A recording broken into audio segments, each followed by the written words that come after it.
Hey everyone, today we're unpacking Melbourne Fashion Week. The first runway that we're going to unpack is the Thursday's session, which was the runway edit, which was run and presented by Emporium in Melbourne because they were having their 10th year anniversary, so they were doing a showcase of a lot of major designers. There was Age, there was Sandro, there was Marge, there was Beck and Bridge, there were so many awesome designers. Jack and Jack, MJ Bale, Oriton, Rebecca Valance, Calabar, Marimekko, Rod and Gun, Witchery, just so many awesome designers. And yeah, it was really cool. I think that basically every single look was super cohesive and almost every single look was totally wearable. There were barely any pieces that I think the general public would not wear, and myself included. There were a lot of kind of more of the structured shirts and trouser looks, which I myself wouldn't wear too often except for a special occasion, but all the other designers that did the more street style, so the jeans and kind of the laid back trousers with the blazers and things like what Mage and Sandro were doing were really awesome and just totally cool, totally wearable. So this was the look that I ended up going for Thursday, which was the Marge jeans with the Zara top and jacket and the Steve Madden denim shoes. So it was just a really cool kind of street look. Let me know what you guys think in the comments. So unpacking the looks one by one, first we had Marge, and they just had totally effortless, cool tailoring, really easy to wear, slimline leather pants and biker jackets, which just look so cool and sexy. And then the really slouchy bag as well, which is just totally street, easy to wear, and something that I would go to day in day out as well. And then they kind of also layered the more feminine pieces, so the feminine dresses, shift dresses and feminine skirts as well, with the really big cool aviator and biker style jackets over the top for a nice contrast. And I think that's just totally Marge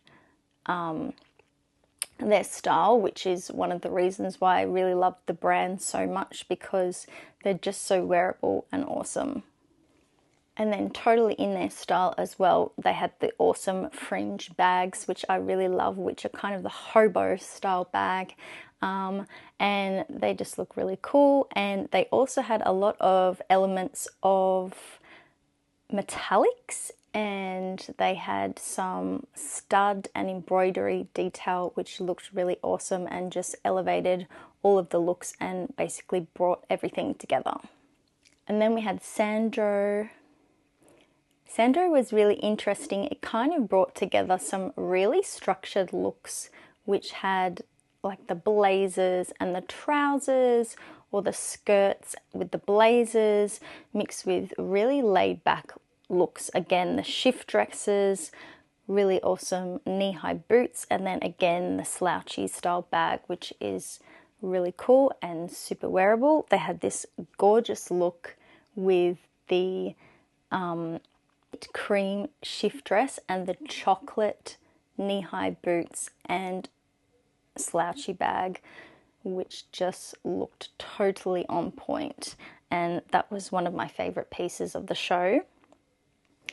Then they also layered some of the trousers over the shift dresses as well, which was cool, and I think makes it a little bit more formal and probably something you could wear to work as well, and then wear out later on with a little change up of accessories. Then they had Husk. Husk have some really beautiful pieces.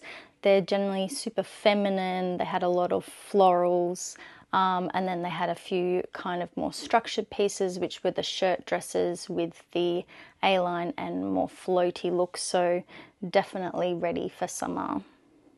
there was one look in particular of Husk that I really loved, and it was a beautiful flared beige trouser over a vest, and then a really large clutch bag, and that just looked beautiful. And the way that it sit on the model and it flowed, it came together, was both really casual, so you could probably wear it, you know, at a beautiful winery or dinner at the beach or somewhere like that, as well as being structured enough. Again, you could probably take that piece into the corporate space. Then next up we had Age, and Age is just always on point. Age always slays. I don't think there's anything that Age does that is not just effortlessly cool and beautiful at the same time.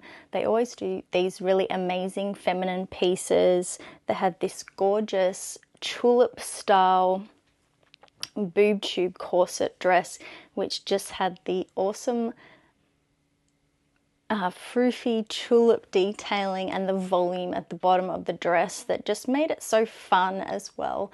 And I think that's the thing about Age. They've always got the party vibes down and ready to go. So if you're ever in need of a awesome party look, I think Age is definitely the go-to.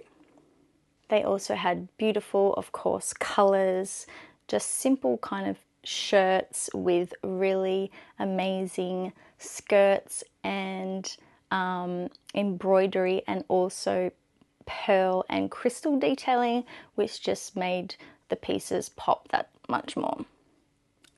Then, of course, as always, their colors. This year they featured beautiful soft lilac purples, and then they also had, it wasn't really a lemon yellow, it was kind of in between a lemon and a canary yellow. It was just like a vibrant yellow, and it went really well together. And there was this stunning ombre yellow dress that just looks so gorgeous as well. And again, I think these pieces, you can go to a party and you can also just be in a little bit more of a less formal situation, like at the beach, having cocktails somewhere, something like that. And then they had Oroton. Again, I think Oroton, they're just an effortlessly stylish brand.